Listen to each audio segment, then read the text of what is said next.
Salut, moi c'est Romain du Jardin des Loulous et aujourd'hui on se retrouve pour faire un petit peu le point sur la plantation en mille pas. Plantation en mille pas, pour ceux qui l'ont vu dans les vidéos précédentes, vous savez déjà où est-ce qu'elle est à peu près située.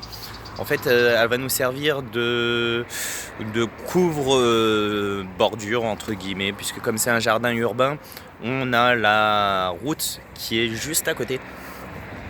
Et tout simplement, le Mille Pas ou les Trois Sœurs, c'est une association avec du maïs. Le maïs qui va nous faire des grandes tiges, donc qui va nous couvrir la route, ce que je vais vous montrer tout de suite d'ailleurs. Voilà. Donc bon, ça c'est pas des maïs, hein, c'est des tournesols. Mais j'ai mis des tournesols entre deux plantations de maïs différentes pour qu'on puisse les différencier. Alors oui, vous allez me dire, si tu les mets côte à côte, ils vont s'hybrider entre elles. C'est pas grave, hein, c'est deux maïs, on va dire de popcorn. Pour ceux qui savent de quel type de maïs je parle, vous le savez. Pour ceux qui ne le savent pas, allez-y, hein, cliquez sur le petit onglet qui va apparaître juste là. Donc là, on est à un mois après avoir planté les plants de maïs.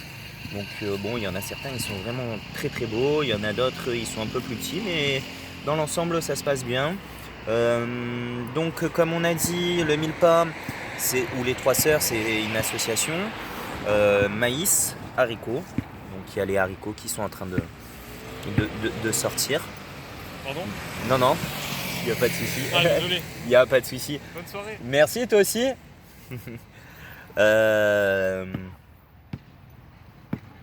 Il y a les haricots qui sont en train de sortir.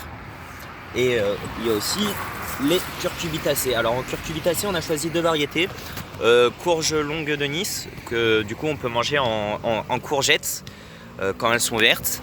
Et aussi les pâtissons. Alors les pâtissons, ils sont ici un tout petit peu plus gros. Et là, comme vous pouvez voir, il n'y a pas encore les haricots. Je pourrais commencer à les implanter là sur la zone, puisque les maïs ils sont assez hauts. Ce côté-ci, ils ont une semaine, 10 jours de retard par rapport à cette plantation. Donc je vais attendre encore une semaine ou 10 jours sur ce côté-ci pour pouvoir mettre les maïs. Bon, vous avez vu, ça pousse doucement, on teste.